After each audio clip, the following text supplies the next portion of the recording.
саламатсыздар. Эфирде 5-5 программасы. Аны мен Керим Айдаров алып барам. Биз бүгүн саламаттыгын кандай, саламаттык сактоо министрлиги деген теманы тереңдеп кылган турабыз. Анткени учурда кайрадан жанакыл жаман оору атың өчкүр кайрадан келет деп атат. Анан биз өткөндө мына эгерде алдын ала аракет кылбасак, өткөндөгү катаны кайрадан кайталап алышыбыз мүмкүн деген максатта кечекини козгоп, анан кийин алдыга карай максаттарыбызды айтышалы деген мааниде биз бүгүн чогулуп отурабыз. Мен дегенде коноктор менен тааныштырып алайын. Менин оң жагымдан Ташполот Балтабаев, Жогорку кеңештин мурдагы депутаты. Султан Сурамбаев, врач-эпидемиолог. Нурболот Үсөнбаев, саламаттык сактоо министринин орун басары. Гүлмира Азимкулова, врач, дарыгер. Куш келипсиздер, урматтуу коноктор. Биз Кыргызстандагы дүйнөдөгүдөй эле оор акыбалды башыдан өткөрдүк. Ал мезгилде азыр бир топ каталар кетти деп айрым адамдарга, жогорку кызматтагыларга менче кылмыш козгойбуз деп атышат, кемчиликтер болгонун айтып атышат, дармектердин бир тобу кампада бекитилип жатып калыптыр деген да кептер айтылып атат. Анан кийин дегенде биз ошо өткөндө бир аз талкуулап алалычы. Өткөндө кеткен каталарды. Анан кийин алдыга кеп баштайлы. Ташполот ага. Улгатар баштайлыбы же чоңдордон баштайлыбы? Менче ушу мамлекеттик органдын жетекчилеринин бири болгон Шымбаевден баштасак. Нурболот ага. Туура айтып атасыз. Бул өтө бир чоң маселе катары келди. Ошо жылдын башынан бери дүйнөнү дүңүрөткөндө биз деле ушул жерден даярдык көрүү башталды. Ошо январь айынан баштап эле ошо биринчи маалыматтар келе баштады. Ошол кезден баштап эле дүйнөлүк саламаттык сактоо уюму деген ушул ал кезде пандемия деп мартта айтылды да. Ага чейин болсо ошол өзгөчө кырдаал деген бааны бергенден баштап эле ушул жерде иштерди алып барганга аракет кылдык. Жылдын башы болуп калган. Оперативдүү штабтар да түзүлдү. Ошол кездерден толугу менен аракет көрүлө баштаган. Ошол кезден баштап республикалык деңгээлде дагы штаб түзүлдү. Ошол жерден атайын жанакында ЦУКС деп МЧСтин базасында дагы ошол жерде атайын күнү түнү иштей турган группа да түзүлүп, штаб түзүлүп, ошол жерде маалыматтарды мындай топтой баштаган убакыт болгон да. Андан кийин ошол эле учурда саламаттык сактоо министрлигинде да өзүнчө штаб пайда болду. Ал жерде жанакы ар кыл кызматтагы адистерди чогултуп, ошол жерде баягы акыл кошо тургандардын баарын ошол жерге чогултуп аракет кылганбыз. Бир эсептен бул оору жаңы болгондуктан бул жөнүндө биздин билгендерибиз да азыраак болуп калган. Аны алдын ала жасай турган, же болбосо жанакындай эпидемия каршы иш-чараларды иштеп чыгуу бул баягы мындай айтканда кыймыл учурунда жасалган нерсе болду да. Сиз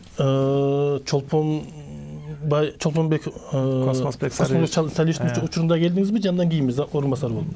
Жок, андан кийин келдим. Андан кийин келдиңиз, бирок ошол мезгилде бир топ алишандыктар кеткен экен, туурабы? Ошол жерде мына ошондон баштап келатам да. Штабта каралды, маселелерди келгенде штабтын алкагында чечимдерди кабыл алганга аракет кылганбыз ошол кезде эле. Өкмөт таста чоң штаб болгон, бардык айтыла турган нерсени ошол жерге алып келип коюп атканбыз да. Ошондо марттын 12-13-төрүнө чейин деген биз толугу менен чек аралардын баарын жапканга дагы аракет көрүлдү да. Ошол жерден келген адамдардын баарын обсервацияга койгонубуз дагы мынакей маалым да. Көптөгөн кишилерди биз обсервациядан өткөздүк. 2 жумадан кармап жаткан убакыт болду. Шарты келген жери, шарты келбеген жерде болуп калып атты. Бирок болбой эле ошону кармап келдик. 12-13 марттардан болбой эле ошо биздин хатчтарга ажыга баргандар аркылуу ошол биринчи кирген учур болуп, ошол учурда жанакындай ВОЗ дагы пандемия деп туруп чечимин чыгарды да. буга өтө катуу иштерди алып барышыңар керек деп чыккан кезде жанакында карантиндердин баары киргизилген да ошол себептен болду. Мына азыр ошо мындай неоднозначно баа берилип атат. Маселени эметип коеюнчу. Биз азыр башынан баштай берсек анда убактыбыз жетпей калат. Ошол мезгилде эми чоң тополоң болду. Анан врачтардын ошо кийим ооруп калса, өлүп калса миллион сом, ооруп калса 200 000 сом берилет деген маселе козголбоду эле. Бирок ушул нерсе аткарылбай калды деп бир топ врачтар наразычылык пикирлерин айтып атат. Ушул чынбы же калппы? Бул жерде маселе бул 8 майда чыккан токтом болчу. Ошол красный зонада иштеп, эгерде ооруну жугузуп алган болсо, жанагындай өзүнүн кызматын аткарып аткан учурда жуга турган болсо, ошондо ушундай жанакындай компенсация чектелген. 200 000 сом ооруп кала турган болсо, эгерде ушул оорудан каза болуп калып, кайтыш болуп калса, анда ошо үй бүлөсүнө ошо 1 миллион акча каражат каралсын деген токтом чыккан. Ал жерде так көрсөтүлгөн. Ошол жерде ПЦР анализдери жанагындай положительный болуп чыгып, толугу менен жанакындай документтер толтурулуп, акт заключениялар берилет. Ошол жерде иштеген биздин медицина кызматкерлери иштеген мекеменин жетекчилери комиссия түзүп чечим чыгарышат. Ушул жерден жугузуп алган мына ушул профессионально деп. Ошону Минздравдын астында чоң комиссияга коюлуп каралган. Документтери толукпу, анткени акча каражат да, чоң акча каражат. Анын артынан ошо туура эмес кетип калбасын деп комиссияга да коюп карап көрдүк. Бирок бул жерден за төлөнбөй калды деген буга ал туура эмес негизи. Анткени ошол жерден ошол биздин коллегалар иштеген мекемеден келген документтердин баары ошол 2,5 миңдей документтер келип баары каралып чыккан. Баары төлөнбөгөнү бар, анткени анын ичинен да биз кайтарган учурлар да болгон. Ошондо 1378 деп азыр ошо на памяти ошол адамдарга чечим чыкты. Мына булардын документтери толук, туура ошол иш учурунда жугузуп алган, жана комиссиялардын чечимдерин туура чыгарган деп экспертизадан өткөзүп төлөндү мунусу. Азыр сиз ушул боюнча маселеңиз барбы? Да, ушул боюнча маселем бар. Мен эми убактыбыз өтүп кетет экен. Да. Айтып атат, төлөнүп атат деп. Мен ошо өзүм дагы оорудум ошо мезгилде, анткени айтып атпайбы, красный зонада жабыркагандарга берип атабыз, жөнөкөй врачтарга бербей атабыз деп. Биз биринчи ударды жөнөкөй врачтар алдык. Поликлиниканын убагында иштеген убакта бизде защита болгон жок. Первое время. Даже элементарный маска болгон жок. Сиза деп коет, жанакы кийинип иштей турган кийимдер да болгон жок. Бардыгын өзүбүз алдык. Биз анан ошо красный зонага оор акыбалдакыларын красный зонага, анан мобильный группада өзүбүз создавать этип, үйүнө жөнөтүп, мобильный группада наблюдать этип ошондой кылып карадык. Биринчи источник ошо биз именно поликлиникадан каралган, мен өзүм, например, мага берилген жок бул акча. Анткени бир топ немелер чыгарып атат да, мен кимден заражение документтин баардыгы өткөн, кайра келди. Сиз дейт именно кимден заражение болгонуңуз, кимден жугузганыңызды аныктап жазышыңыз керек дейт.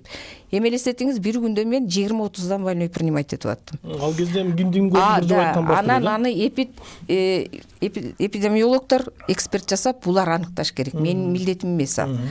Анан эми ал ПЦР деп жана анализ жөнүндө айтып атабыз. ПЦР действительно 100% точностью болбой атат. Мен биринчи өзүм анализ тапшырганда отрицательный чыкты.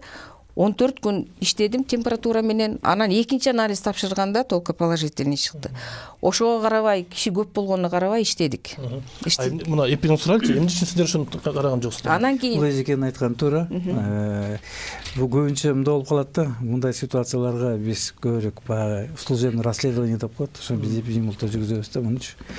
Ошол прием кылыша берет. Прием кылып аткан киши деген жанагы средства индивидуальной защиты. Коргонуу кийимдерин толугу менен кийинип туруш керек да. Анан кийин ал биринчиден эгерде ооруп кала турган болсо, ал киши кимден жуктуруп алды? Жок, ал кезде жуктуруп алыш кимден экенин такташ кыйын болгон да ал мезгилде. неме талап ошого туура алып келген да. Мисалы ким ооруп калса сөзсүз түрдө ал кайсыл киши менен контактта болгон дегенчи. Азыр жана Нурболот Төлөшев айтып атпайбы, көп документтерди биз кайтардык депчи. Ошол жерде не выявление источника инфекции деп коет да. То есть источник инфекциясы болмоюнча, булагы болмоюнча ал жана айткан выплаталар берилбей жатат. Ушул эми сиз туура деп эсептейсизби ошону? Ошону сиз жергиликтүү, мисалы территориалдык жанагы Центр госсанэпиднадзордо иштеген эпидемиологдор ушуну толук жүргүзүш керек да, мунучу. Ал убакта жүргүзгөнгө возможность болгон жок. Баардыгы ооруп калды. Сиздер да оорудуңуздар, поликлиникада биз дагы оорудук. Ошо ооруганыбызга карабай иштедик, туурабы? Мен ушу бир положениени айтып кетейин. Ошо жерде газ плита, электрический плитаны главврачыбыз алып келип, мен профсоюзмун ошо поликлиникада. Профсоюздун акчасынан выделить этип тамак алып, ошо жерден тамак жасап ичип, ушинтип обслуживать эттик. Анткени транспорт болгон жок, медиктерди ташып апарып келгенге. Сиз айтып атасыз, бул жөн эле информация келип атты, ооруп атат деген. А сиздер да үлгүргөн жоксуздар. Анткени силер да күнөөлөгөнгө болбойт, анткени булар да ооруп атты. Анда кимди күнөөлөйбүз? Эми ошондо анализ бергенде, бизге акча бергенде, раз ПЦР положительный, ПЦРге караганда ИФА анализи 100% гарантия болуп атат. Ооруган, мына отряд неме чыкты, ооруган адамдан чыкты антитела дегенчи. Даже мне кажется, ИФАныкын дагы бериш керек, и ПЦРдикин да бериш керек. Биздики азыр кандай десем эми мындай одолжение кылгандай да, медиктердин и так зарплатасы 5000 сом зарплата. Мен мына 30 жылдан ашык иштеп 5000 сом основной зарплата алам. Жана айтып аткан 20 000, 30 000 деген сом жок бизде.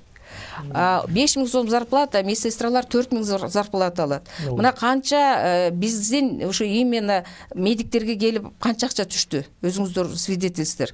Ошол акчадан деле бөлүштүрүп берсе болмок. Азыр мен мына профсоюз катары ушу менин өзүмдүн поликлиникам болсо, бирөө да калган жок, медиктер баарыбыз оорудук. Баарыбыз оорудук, ошонун ичинен биздин поликлиникага бирөө да Октябрьский район боюнча 5 кишиге төлөнүптүр. Андан башка төлөнгөн жок. Эми мурда 200 000 деп озвучать этилген, азыр 75 000 деп чыкты. Туура айтамбы? Ошондой кылып азайтылды. Жаңы мыйзамдардан өзгөртүүлөр киргизилген.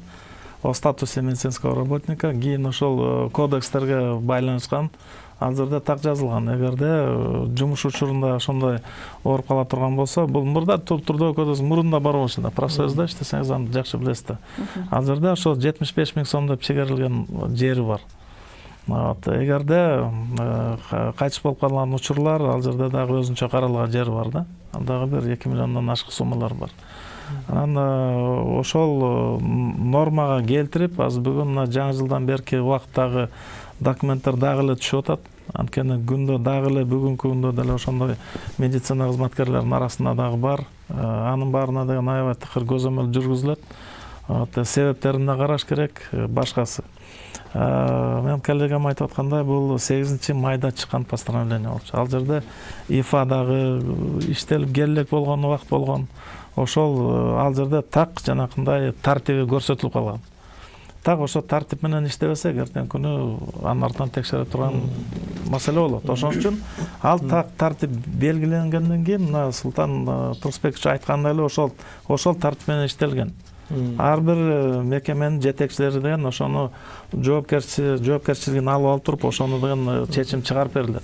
Ал чечимди Минздравдан биз бекитип карап туруп, дал келсе бүт баарын мына 1378 адамдыкын деген проплата жасалды. 1378 адам бул ооруган врачтар, ошол врачтардын ичинен. Документтер келгенде бул 2,5 миңден ашык документ келген. Ооругандарыбыздан 3500гө жакын медицина кызматкерлери бар. Спортада муну күнөөнү кимден табасыздар? Мына азыр угуп карасак, бир медиктердин деңгээлиндеги эле мындай майда факторлорду карап атабыз да. Биз азыр канчалык актанбайлы, канчалык айтпайлы, эл буга күбө болду. Эмне окуя болду? Кандай жыйынтык болду? Кандай даярдык бар экен? Кандай чечимдер болгон экен? Аткарылды ал чечимдер дегенди биз элдин деңгээлинде сүйлөшсөк бүгүн жакшы болот да. Медиктердин эле көйгөйлөрүн көтөрө бербей. Мисалы үчүн мен айтат элем. Мына Минздравдын биринчи орун басары болсоңуз керек, туурабы? Орун басары. Штат секретары санэпидстанция биринчи орун басары болчу эле да.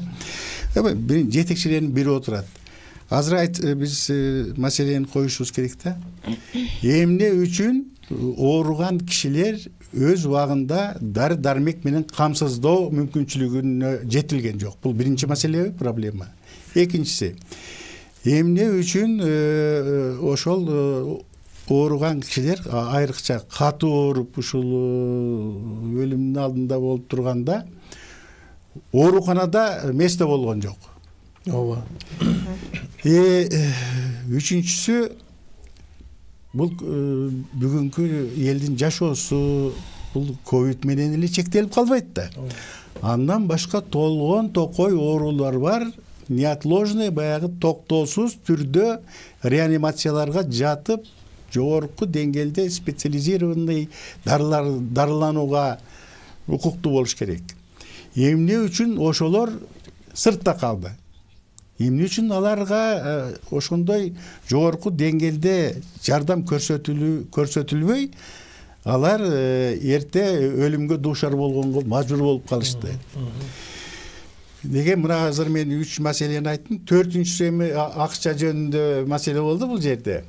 Эмне үчүн 300 миллион доллардан ашык келген ушул ковиддин маселесин чечкиле деп Акча, эл аралык башка донорлордон, уюмдардан десек, анын ичинде карызы бар, гаранты бар, башкасы бар дегендей.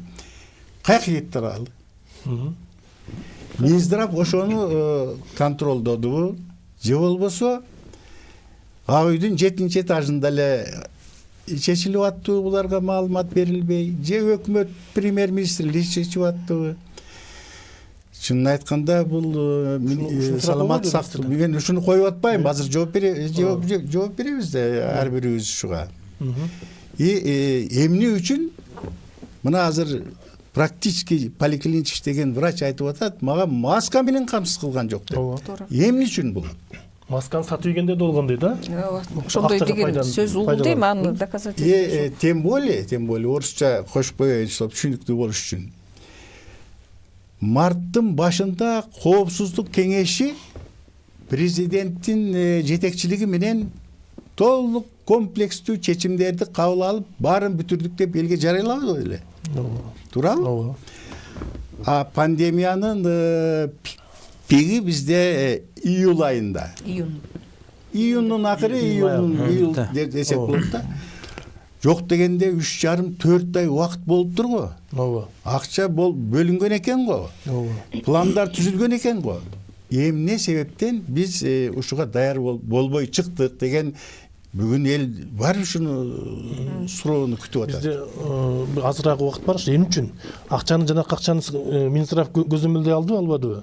Бул акчаны Минздравдын эсебине келбейт. Биздин эсепке келген акчага биз жооп берсек болот. Бул акчалар Минфин аркылуу деген жанакындай өзгөчө распоряжениялар менен биз сураган, обосновать этип алган учурларда ошондо гана берилет да. Анан деген бул жакта ушу Минздравдын астында деген Дүйнөлүк банк, Азия банк развитиясы, Ислам банкынан үчөөнөн келген грантовый кредитный проектлер бар, 56 миллион долларын алкаганда. Анын баарынан ошонун атайын план түзүлүп, атайын жанакындай МЧС менен Минфиндин 300 миллиондон ашкандын 56 эле силерге жетти. Биз ал жалпы эсепке түшөт, аны биз Минздрав көзөмөлдөй албайт. Канча акча ошол жанагы азыр мен ошол акчанын канчасы силер? Ал акчанын канчасы, ал жерде сиз 300 деп атасыз, ал жерде 450 деген суммалар бар. Андан да башкасын айтып жүрүшөт.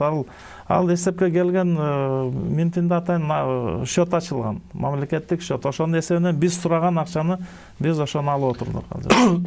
Мындан тышкары прямой келгенде жанакында 3 өнүктүрүү банктардын ичинен келген грант кредиттердин баарын бизге ошол администрирование бизде. Аны биз так билебиз. Кайсылерге медициналык шаймандар сатып алган, автотранспорттун баары келип атат, бүт ошол проекттин негизинде келип атат. Андан тышкары бюджеттен өзүнчө бөлүп берген акчалар бар. Жанакы безопасный город деп анын ичинен дагы бир 37 машинени сатып беришти, скорый автомобиль. 145 миллион сомдун ошого багытталганчы.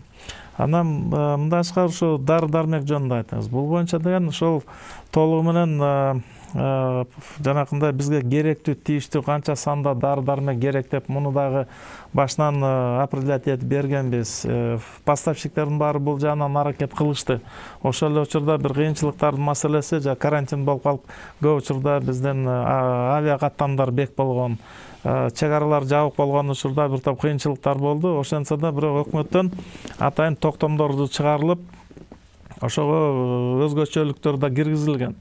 Жанакындай предпринимательдерге дагы бир укук берилген бир убакта. Ушу колунан келсе, ошо дары-дармектерден алып келип берүүгө жардам кылгыла. Кийин эсептесе, толук кандуу көп эле дары-дармектин баары кирген Кыргызстанга. Кийин ошонун баары деген элге жетпей калды деген маселе. Бул ар кайсы себептер менен кеткен. Коңшу мамлекеттерге да өтүп кеткендери мына айтып жүрүп атышат. Азыр кампада да бар экен деп атпайбыз, бекитилген бойдон. Бекитилген боюнча деген бул негизи туура эмес. Анткени ал жерде мына бүгүнкү күндө 4-чү клиникалык протоколдор, руководстволор иштеп атат, колдонмолор. Ал жерде ошо переченине жараша гана берилиш керек. Калган ал складта турганы деген ошо мурдагы руководстволор менен келген перечинде келген дарыларды биз аны токтотконго туура келет. Ал складта турат. Анткени түрлүү дарылар келди да, противовирусный препараттар болду. Аны бизде колдонулбайт. Ал ошолор кампада туруп атат деген нерсе. Токтоктор. Бизге азыр 20 мүнөтүбүз өттү. Биз баягы өткөндө кичине белгилеп алдык да. Эми күнөө кетти бир топ жерден, бир топ алешемдиктер кетти. Бирок ошол мезгилде эл бар экен, эл оңдоп кетти да бир топ жактарынчы. Жаман айтпай жакшы жок деген Кыргызда кеп бар. Кудай сактасын, эртең дагы башкача түрү чыгып тургандан кийин окуй келип атат экен деп коркутуп атышпайбы? Европада бар экен тигиндей мындай дешип. Ал эгер чындап келсе, бизге да келип калышы мүмкүн да. Биз эми өткөн каталарды кетирбей, эми мен врачтардын иштегенде көрдүм, аны айтып берем. Кантип ушул жаман аты жаман орунду ооздуктап, тизгиндеп, кайра айдап алабыз. Кандай кылабыз? Азыр бүгүнкү даярдык кандай? Бүгүнкү күндө болмас суроого мындай деп жооп берсек болот. Өткөн жайкы убакыттагы биздин саламаттык сактоо системасына жалпы эле мамлекетке күч келди да. Муну баарыбыз эле айтып атабыз. Эл да колдоду, баары аракет кылдык деген сөз да бул. Ал жерде бирөө туруп калып, экинчи болгон жок. Баары тең жапа-турман көтөрүлгөндөн ушуга келдик. Мына ошол эле волонтерлорду айта кетели. Бизде өзгөчө болду деп аны айтып атышат. Экинчиден даярдык боюнча, бул оору боюнча дагы жанакындай биз билим алып атабыз азыр. Илим да кетип атат. Конференциялар болуп атат. Жаңылыктарды деген маалымат алмашуу, техникалык жана мүмкүнчүлүктөрдү азыр артырып берген. Биз мына Англияда жаңы түр чыгып атат десе, биз ушул жерден туруп Англиядагы адистер менен түзмө-түз пикир алмашканга жетишип калган убакыт. Мына ошол себептен мына бүгүнкү күндө канча жылдан бериден бир да больница салынган эмес. Мына инфекционный стационарлардын баарын даярдап келип салып, мына колдон келишинче мына ошол койканын оборудованный жанакындай реанимациясы бар, интенсивный терапия палаталары бар койкалар менен азырдан камсыз кылып мына салынды да. 270 койкага быйыл акча бөлүнүп, ошонун артында туруп атат. Бирөөсү ишке кирди, азыр нарында Ошто ишке кирүүнүн астында. Ошто аны да уже киргизип ишке алып кабыл алып атат ал жерде. Мындан тышкары бир 14 больницаны дагы отделенияларын баарын ремонттон даярдап, ушуга бүт медициналык шаймандар менен, башкасы менен, автотранспорт менен баарын камсыз кылды. Дары-дармектердин баарын фонд матрезервовго чейин ошол жерден закупка жасалып, азыр кампаларда да дарылар бар. Бул боюнча поставкаларды уже жасалып атат. 3 айлык запасыбыз бар. Султан мырза, өткөнкүдөй эми мынау баякы поликлиникада иштеген врачтарды мен көрдүм да. Алар чындыгында булардын чоң зор эмгеги бар эле, бирок буну четке түртүп койдуңар деп атпайбызбы? Эртең күнү ушулардын эмгеги кайрадан бааланабы? Ошолорду карап коесуздарбы? мен азыр жанагы суроого улап кетсем анан ал вопроско токтосок. Нурболот Төлөшевич азыр баарын айтпадыбы? Бул чоң крупный нерселерди айтып атат да. Анан тиги британский штамм ал келет деп элдин баарын дүрбөлөңгө салып бүгүн чөтүштүн кереги жок да. Мына калганын билиш керек. Бул алдын алуу дагы ошол эле азыркы жүргүзүп аткан, буга чейин жүргүзгөн бүт жанагы мероприятиялардын баардыгы ошол эле болот. Өзгөрүлбөйт анын баардыгычы. Азыркы биз ойлоп чыккан алгоритмдер, биз ойлоп чыккан жана СОП деп коебуз, стандартный операционный процедура дейбиз. Мына чек ара проблемаларын чечтик. Баардыгы ошол эле боюнча калат. Элдин мына 60-70% ооруп бүттү. Азырчы ковид менен аз иммунитет бар. Анан кийин эртең эле башка штамм келет экен, ал башкача бүтөт экен деп элди мында калкты коркутпаш керек да. Жок нерсени коркутуштун кереги жок. Тактап кетти. Турсбек жазып койсоңуз, Мураки. Ооругандардын санын деген аныкташ үчүн деген бул атайындагы жасала турган нерселер бар. Бул жанагы сиз айтып аткан ИФА тест антителаларын тактап чыгышыбыз керек. Бул боюнча азыр аракеттер көрүлүп атат. Мындан тышкары статистикалык жана башка методикалар бар. Ошон менен карап көрсөк, ушу 30%тан ашкан жери жок азыр. Азыр ошон үчүн биз дагы бир 50 000 кишини текшерип ала тургандай тесттерди алып келип туруп азыр текшерүүнү жүргүзөбүз.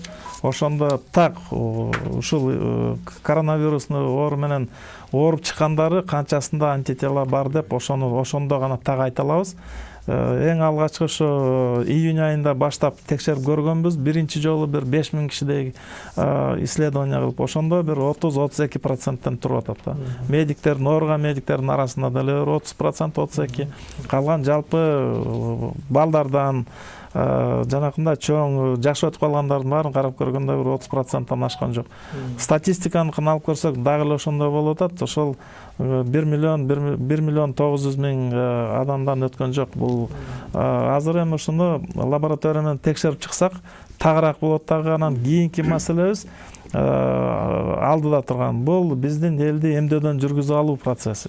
Азыр ушуга программа кылып маселе катары эң приоритеттүүсү ошол. Мына бүгүнкү күндө деген атайын коргонуучу кийим кечелер менен мына коллегам айткандай азыр ал жетиштүү. Анткени жанакы банк өнүктүрүү банктардын эсебинен деген проекттеринен алып келип жыйнап складировать этип атабыз. Дагы эле келип түшүп атат. Дары-дармектери турган койкаларды айттым, уже даярдап койдук.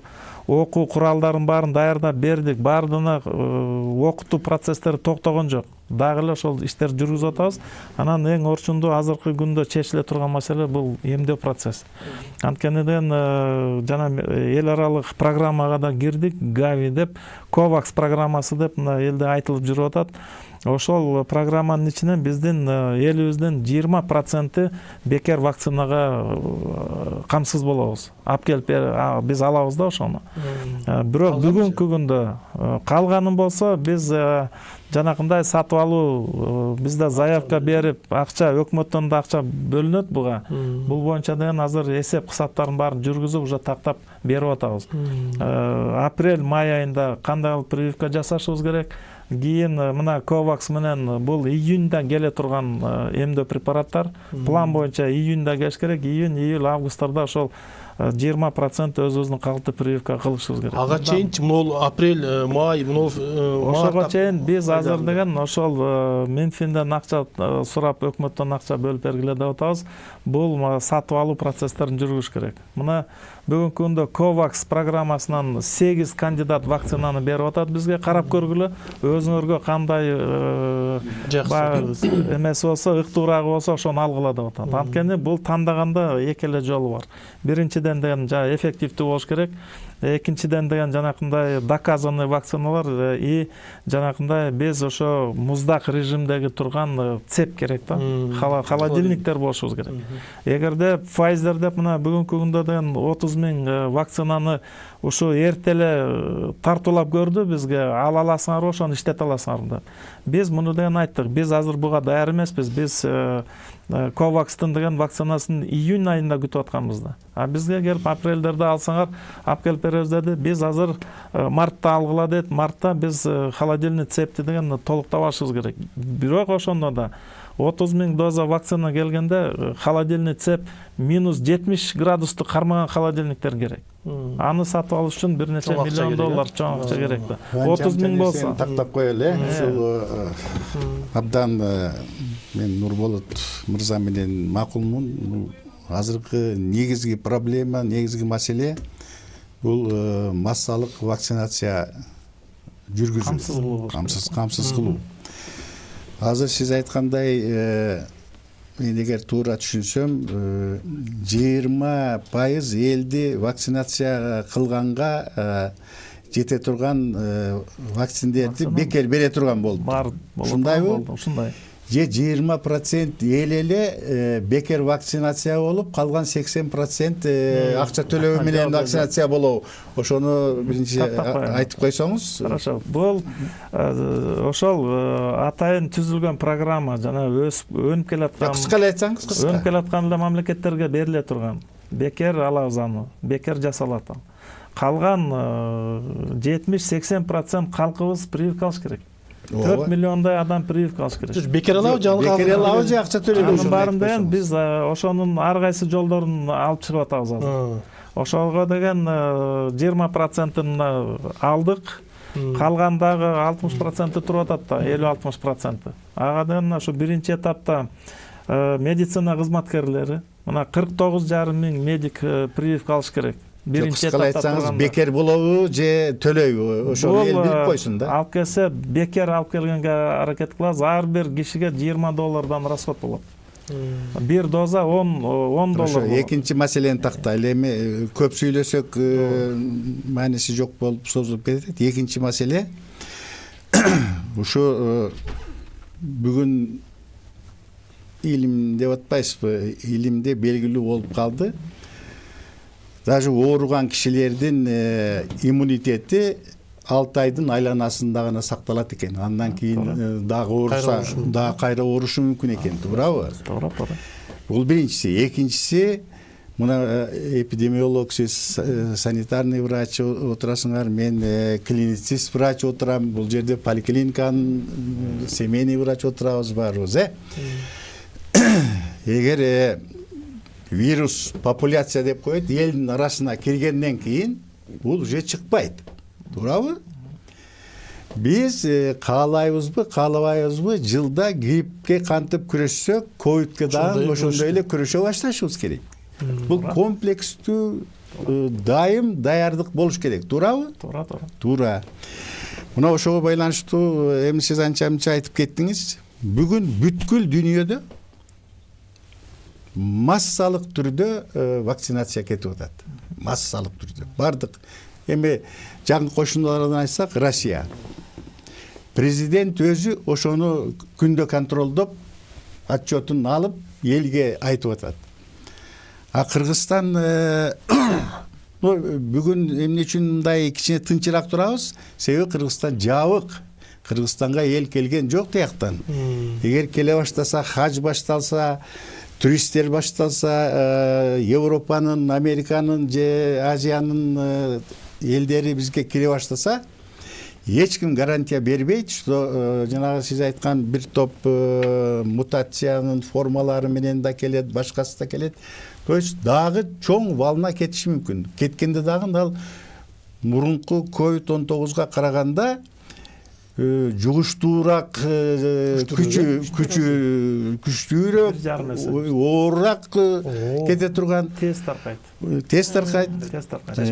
Ушуга байланыштуу. Жаш балдарга да байланыштуу.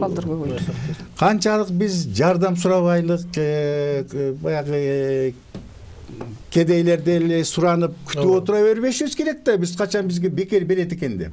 Ушуга байланыштуу суроо сизге. Сиз азыр мамлекеттик органдын жетекчисисиз. Бүгүн Кыргыз өкмөтү, Кыргыз мамлекети ушу ковидти вакцинация жүргүзгүлө деп канча акча бөлдү? Кыска айтыңыз. Бүгүнкү күндө деген жанагы сиз айтып аткан бардык катмарларды эмдөө жүргүзүүгө кетире турган бул алдын ала эсеп кысаптар бар. $7,5 миллион тегерегинде. Биз ошону азыр митинг өткөзүп атабыз. Ушундай вариантта болот деп. мына сиз айтып аткан эл бекер болобу? Бекер эмес, $7,5 миллион бюджеттен кетиш керек. Буга деген азыр макулдук болот болуш керек деп эсептейм. Анткени бүгүнкү күндө чечилген жок кыскасы. азыр эсеп кысап азыр жүрүп атат азыр. Бизге эсебин бергиле, биз ошону бөлүп беребиз деп атат. Кечигип аткан жокпузбу ушул маселеге? Кечигип атканда деген мына Россиянын сиз айтып аткан массовый прививкасы мурда күнү башталды. Ага чейин биз дагы муну караш керек. Анткени бул эмдөөнүн ичинде да көп вопростор бар. Жасадык деп отчет берип атпайбы? 2 миллион деген ал 140 миллиондун ичинен ал аз эле нерсе болот. Биз дагы ошол бул бир нече этаптан өтө турган, жана мен айтпадымбы, доказанный вакциналарды алыш керек. Бизде келип алып туруп, эгерде ошол башкача бир туура эмес таасирлери чыгып кала турган болсо, буга да жооптуу болушубуз керек. Силердин планыңар боюнча качан ушу вакцинация биз биринчи баштаганда ошол жок, качан башталат? Апрель, май айында да биринчи этапты коюп атабыз. Ошондо эгерде биз 100 000 доза вакцина алсак, ошого $1 миллион акча керек.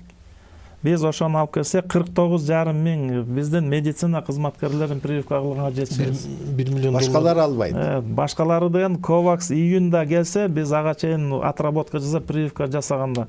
Коваксты келгенде деген 20% ал 1 миллион 200 миң киши болот.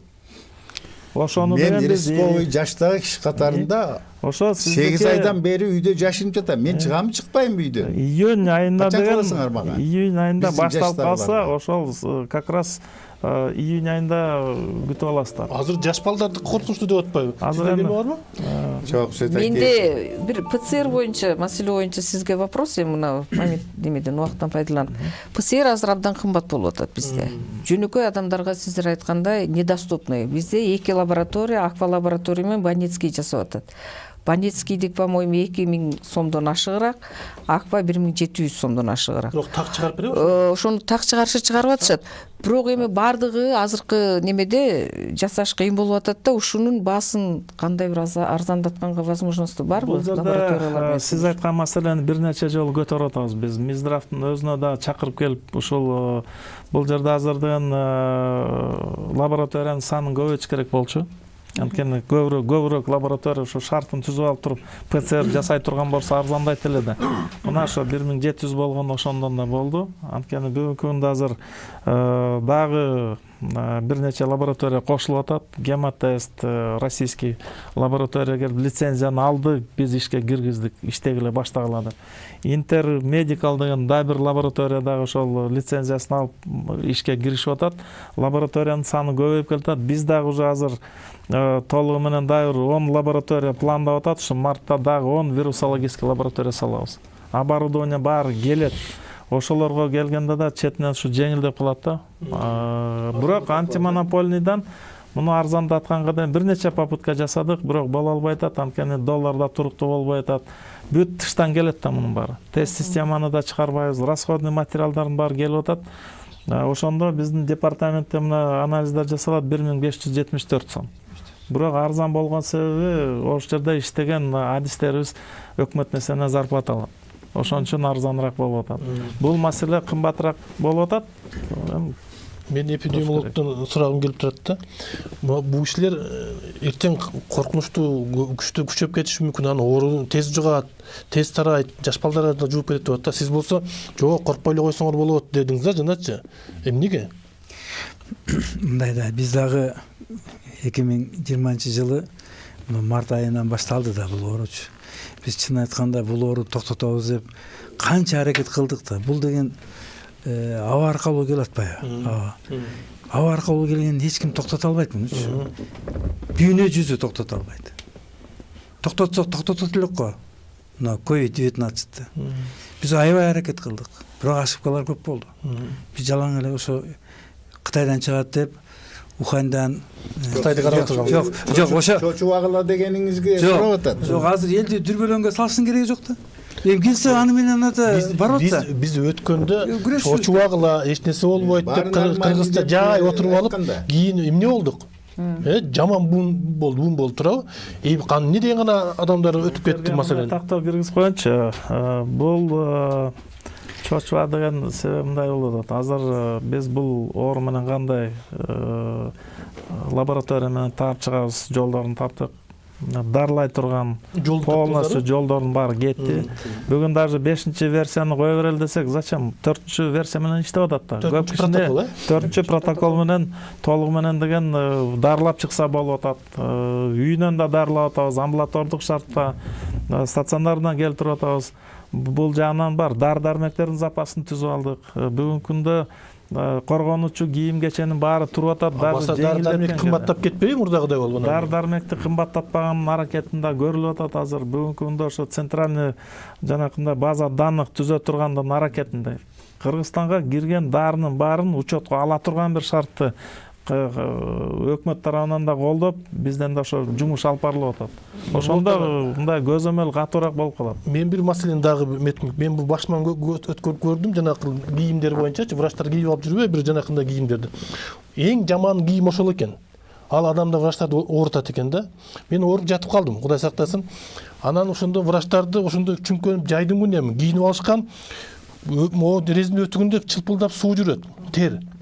Быкшып дем албай жүрүшөт. Анан келип укол сайын деп атып, дем албай өздөрү сыртка чуркап чыгып кетип атышат да. Ошол жердегилердин теңинен көп врачтар ооруп калды. Ушул кийимди деле может бир башкача эмеге өзгөртсөң болобу? ХБга. Бул жерден деген бул эменин үстүндө постоянно иш жүрөт да. Муну биз талдап чыгып атабыз, муну окуп дагы изучать этип да көрүп атабыз. Уламдан улам өзгөрүп келатат да. Мынакей сиз айтып аткан убакта жана башталганда айла жоктон жанакында колубузда эмне бар болсо ошону тигип, ошону сатып алып кийгенге да туура келди да. Мына аны да көрдүк. Кызылын да кийди, агын да кийди, карасын да кийди, башкасын да кийдик.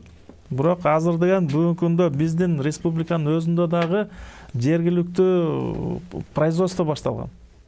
Азыр Россияга да тигип аткан бар, Казакстанга да тигип аткандар бар. Жел өтпөйт экен да кийимдер. Ал жел өтпөгөндөн ал өзүнүн деген жанакы берилген кийимдин өзүнө талаптар бар. Ошол жерге вирус, бактерия кирбеш керек. Анан ошондой шарттардан жасаганда биз ошол стандарт менен, эл аралык стандарттар да бар да. Биздин өзүбүздөн да стандарт иштелип чыккан. Ал жерде атайын специальный ткань, ал жерге жана ХБ башканы кийгенге болбойт. Ошон үчүн деген жанакындай сложности. Бирок биз кийинки кездерде учеттоп ошол красный зона деп айтып атпайбызбы, ошонун баарын бөлө баштадык четтен. Эгерде жеңил жамына турган халаттарды эме киргизип атабыз. Жалаң комбинезон кийип алып туруп кыйналбасын деп атабыз. Мен ошол жерден көрдүм. Ал кезде баягы кийимди көрдү, Быржыбай там басып аткан мезгилде баягы адамдар, туугандар катуу ооруганда жөн эле кирип кетип атышты больницагачы, ооруканага.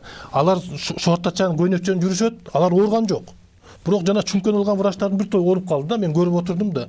Анан мен ошон үчүн өкмөткө да сунуш катары айткан элем да, ушуну бир маселесин кандай көрсөтсөң башкача кылсак болот Чүңкөнүп депчи. кийинген кийимдин аты сизде деп аталат. Азыр биз ошо кийип практически биз колдонобуз, аны ошо приемдо турган врачтар мурда жок болчу, азыр кийип атабыз. Мына кыш мезгилинде кийгенде дагы жок, кыш мезгилинде кийгенде да сиз айтып аткандай невозможно да, температура аябай неме дем чыгарбайт, ысык, жайындасы тем более.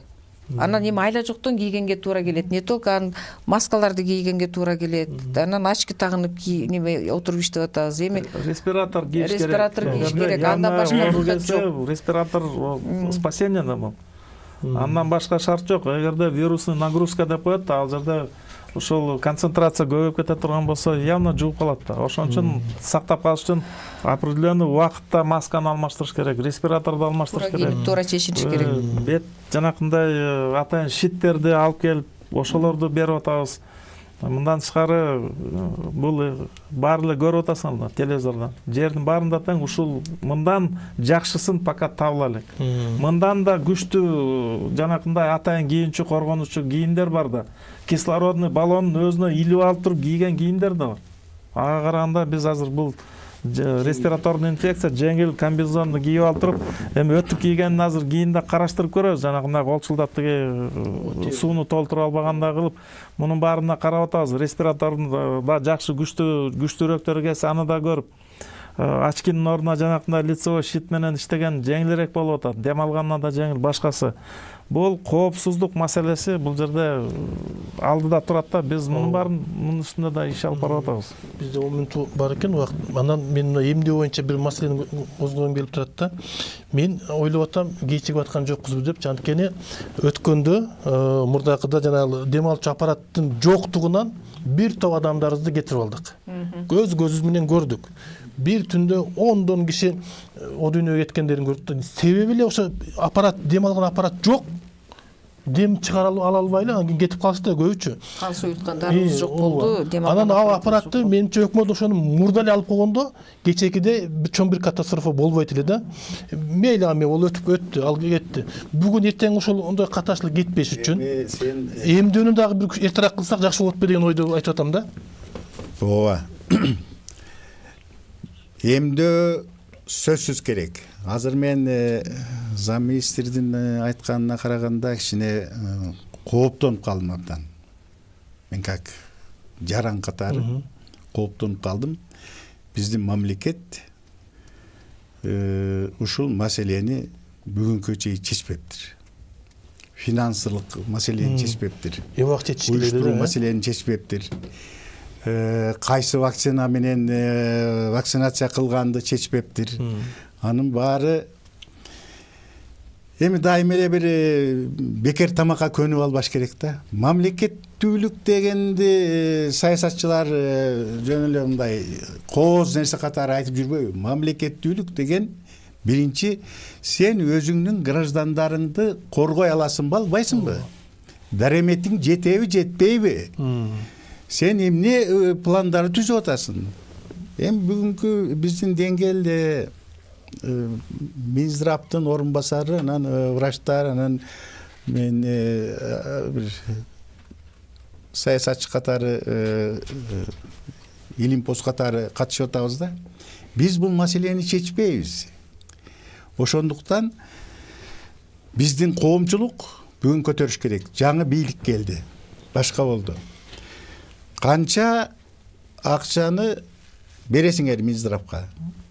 Кандай тапшырманы бересиңер? Булар июнда айтып атат. Ооба, вакцинаны. Июнга карата бир пландарыбыз бар деп. Анда болгонду $7,5 миллион деп атат. Аны береби бербейби еще түшүнүксүз экен. Ошондуктан бүгүн эл бүгүнкү бийликтен талап кылыш керек. Ташболот ага. Бүгүнкү бийликтен талап кылыш керек. Азыр мен бүтөйүн. Экинчиси, оорунун дарылардан мурда диагнозун коюш керек да. Мына баарыбыз ураштырып отурабыз. Эгер ПЦРиң 1,5 миң, 2 миң болсо, эгер сенин чөнтөгүңдө ошол акча жок болсо, бүгүн көп кишинин чөнтөгүндө анча акча жок болушу мүмкүн. Бир үйдө 3-4 киши ооруп калса, анда уже 10 миңге жакын акчаны ПЦРге эле бериш керек болуп калат. Жок, азыр токтоп турсаңар.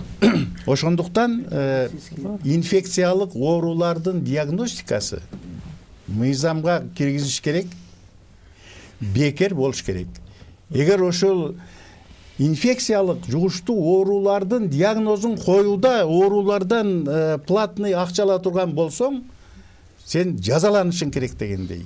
Эгер бул болбосо, анда мен ойлойм көп оорулар ПЦРиңден да өтпөйт, анан сен айткандай маскасын да тагынбайт, жүрө берет. Эми Кудай сактасын, кыргыздарда Кудай сактасын дей беребиз. Бирок Кыргызстан бүгүн азыр жабык болуп турган үчүн Кудай сактап атат. Эгер моолор ачылып кетсе, мен да экинчи жолу кайрылып. Эч ким гарантия бере албайт. Биз кыскараак айтыңыздар, биз убакытта. Бул сиз менен макул болгонго туура эмес. Анткени деген биринчиден вакцинация боюнча бул биздин өзүбүздө чыкпай турган нерсе. Башка өзлөрү вакцина чыгарган мамлекеттер өзүнүн калкын прививка жасай элек. Анан да бүгүн эле чечип коюп атсаңар деген айтпаңыз, жасап атат. Жасап баштады. Мен айттым, мурда күнү башталды. Массовый деген нерсе мурда күнү. Анан деген алар да калган 2 миллион болсо, калганда 100 миллионун жасап бүткүчө деген биз да туруп калабыз да. Экинчиден деген бул маселе шарттарын баарын карап чыгып атабыз. Орустардан кайсы вакцинаны алабыз? Коопсуз болуш керек да биздин эл үчүн. Мурда бизде мына октябрь, сентябрда эле бизге тартуулаган, эгер деметсе, испытанияларына катышып бергиле деп. Биз ал испытанияга да көп акча талап кылынат. Жөнүндө жасалбайт да. Биз ал испытаниядан отказ кылдык. Бизден испытанияга катышпайбыз. Бизге толук жасап чыгып текшерип, андан кийин биз ошондо алабыз деген мына политиканы туура эле тандап алганбыз. Мына Европадан көрүп атпайсыңарбы? 20дан канчадан осложнение болуп кетип аткан учурлар катталып атат. Экинчиден деген акча тыйындары дагы анын баарын дагы эсеп кысабы менен деген биз ошол этапка бөлгөнбүз. 3 этап менен элибизди прививка жасап алабыз. Анан деген ал Ковакс деп ал 2,5 миллион доза вакцина болот ал. Бери жакта эсептегенде эле деген тиги $30 айланып аткан вакцина. Эми канча доллардан айланарыны сиз менен мен чечпешибиз керек ал. Сиз ага кейбеңиз ал мынча кымбат экен деп. Өкмөт бербей атат. Эгер мамлекеттин күчү жетпесе, эл аралык уюмдарга кайрылып, жанагы $620 миллион эмнеге берди? Эмнеге берди? Ал башка кеп, биз аны чече албайбыз. Кантип башка кеп? Ал мына андай нерседе мындай болуп атат. Дагы Дүйнөлүк банк, Азия банк, Өнүктүрүү банкы, Ислам банкы бүгүнкү күндө биз сүйлөшүүлөр жүргүзүп атабыз. Бизге дагы окшогон кембагал мамлекеттерге алар акча бериши мүмкүн. Мына анын баарын баягы негиздеп, өз убагында пландарды түзүп, расчеттор түзүп бериш керек да. Мына ошонун баарын үстүнөн иштеп атабыз. Да 20 миллиондон келсе, дагы 60 миллиондой акча грант кредит катары келет аны. Мына сүйлөшүүлөр жүрүп атат. Каяктан келет? Кимден келет? Кимге бердиңер? Айта аласыңбы? Айттым, Всемирный банк менен сүйлөшүүлөр уже бүтөйүнүп калды. Азия банк развитиядан кат келди, мына бергиле деп. Акча беребиз. Грант түрүндө? Грант, жарымы кредит болот анда. Кредит барбы? Ал жөн анда берилбейт аларда. Дагы карыз экен. Анан экинчи маселеси ПЦР боюнча. Биздин закондун баарына жазылган жугуштуу оорулардын диагностикасы баары бекер деген нерсе. Ооба. Анан бул жерде ооруп калган адамдардын баары тегерегинде контактылар биз издеген баягы профессиональный жактардын баары бекер. Бул платный услуга кимден болуп атат? Өзү барып текшерген, мен күн текшерип кой турам, күндө барып текшерген кишилер болсо. Нурболот ага, дагы бир суроо.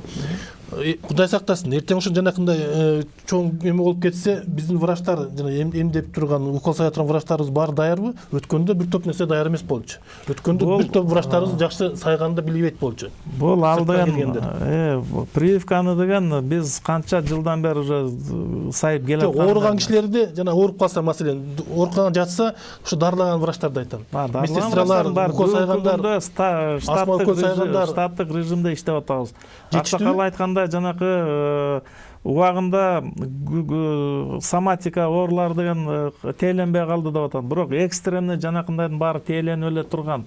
Биз перепрофилизация жасап аткан учурларда ошондо керектүү болгондо перепрофилизация, болбосо калган убакытта өзүнүн шарттык түрдө иштейт. Биз убакыт калды. Медиктердин баарын даярдап уже буга ийне сайчусу, укол сайчусу, капельница койчусунун баары даяр азыр. Кыскача. Мен ошо медицинанын медиктердин көйгөйүн дагы бир айтып кетейин сиздердин астыңардан. Ошо кыскача жанагы айтып атпайсыңар, убагында эпиданализ жүргүзүлбөгөндөн кийин жанакындай текшерүүлөрдү токтотуп, болушунча жанакы неме айтылган 200 миңби 75 миңди медиктерге төлөп бергиле. Эгер дагы Кудай сактасын дагы боло турган болсо, азыр медиктердин баардыгы аткарылып атат. Биз иштебейбиз деген сөздөр чыгып атат. Биз кийинкиде көрүшкөнчө саламаттагыңыздар.